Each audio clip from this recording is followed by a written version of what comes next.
25 वर्षानंतर नांदेड जिल्ह्यात प्रथमच लोकसभा आणि विधानसभा एकत्रित होत आहे। उद्या 20 नोव्हेंबर मतदानाचा दिवस।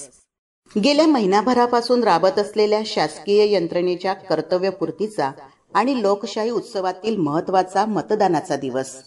आज नांदेडमधून पोलिंग पार्ट्या रवाना झाल्यात। रात्री उशिरापर्यंत त्या मतदान केंद्रावर पोहोचतील।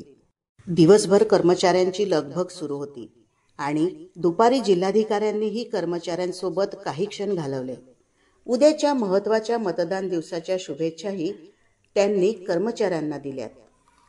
आपल्याला शुभेच्छा द्यायला सगळ्यांना शुभेच्छा। कुठले कुठले केंद्र आहेत आपले? यशवंतनगर जवळचे सगळ्यांना शुभेच्छा। अगदी व्यवस्थितपणे आपण सगळी प्रक्रिया पार पाडू। Thank you sir. चला बाय बाय। सगळ्यांना आवाहन करतो की सगळी तयारी झालेली आहे। फक्त आता आपली वाट आम्ही बघत आहोत की आपण मतदानासाठी याल, आम्ही आपलं स्वागत करू आणि आपण आपलं राष्ट्रीय कर्तव्य मतदानाच्या स्वरूपामध्ये हे निश्चितपणे बजावाल, कारण आपलं एक मत हे आपल्या देशाच्या आणि महाराष्ट्राच्या उभारणीसाठी आवश्यक असं आपलं योगदान असतं। धन्यवाद।